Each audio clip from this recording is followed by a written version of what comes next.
অন্তর্বর্তী সরকার দায়িত্ব নেয়ার পর বিভাগীয় শহরগুলো সহ প্রান্তিক পর্যায়ে শুরু হচ্ছে প্রশাসনিক কার্যক্রম। কর্মবিরতি ছেড়ে পুলিশ লাইন্স থেকে থানায় যোগ দিচ্ছেন বিভিন্ন জেলার পুলিশ সদস্যরা। এতে শহর নগর থেকে শুরু করে গ্রাম পর্যায়ে ফিরতে শুরু করেছে স্বাভাবিক শান্তি শৃঙ্খলা।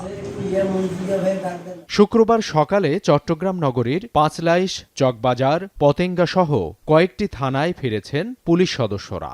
এ সময় থানায় দেখা যায় সেনাবাহিনী সহ শান্তিপ্রিয় সাধারণ মানুষের উপস্থিতি।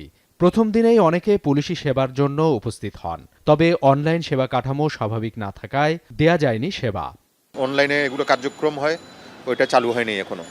এমনি সোর্সরা আসতেছে, সব পুলিশরা আসতেছে, হয়তো ইনশাল্লাহ সন্ধ্যা নাগাদ বা বিকালে এটা কার্যক্রম শুরু হতে পারে।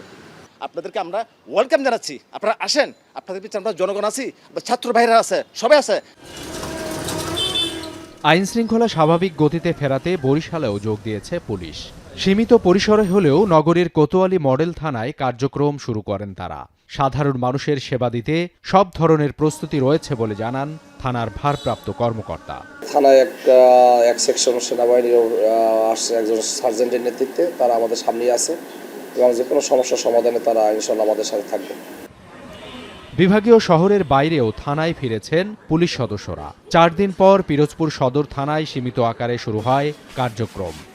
ওয়েলকাম ব্যাক জানানোর জন্য কার্ড এবং ফুলের মাধ্যমে শুভেচ্ছা জানাতে এসেছি। পিরোজপুরের স্বল্প আকারে কার্যক্রমও তাদের শুরু হয়ে গিয়েছে। দিনাজপুরের সীমান্তবর্তী হাকিমপুর থানায়ও শুরু হয়েছে সাধারণ নাগরিকদের সেবা দেওয়ার কার্যক্রম। অভিযোগ গ্রহণ সহ আইনি নানা পরামর্শ পাচ্ছেন সেবা প্রত্যাশীরা। এতে খুশি শান্তিপ্রিয় সাধারণ মানুষ। অন্যদিকে 11 দফা দাবিতে কর্মবিরতি অব্যাহত রেখেছে নাটোরের 7 থানার পুলিশ সদস্যরা। নিরাপত্তার স্বার্থে কাজে যোগ দেয়নি জেলার প্রায় 1100 পুলিশ সদস্য। বগুড়ার চিত্রও অনেকটাই অভিন্ন, এখনও কাজে ফেরেনি পুলিশ। এছাড়াও বেশ কিছু জেলায় এখনও স্বাভাবিক হয়নি থানা পুলিশের সেবা কার্যক্রম। সাবিত সারওয়ার, এখন।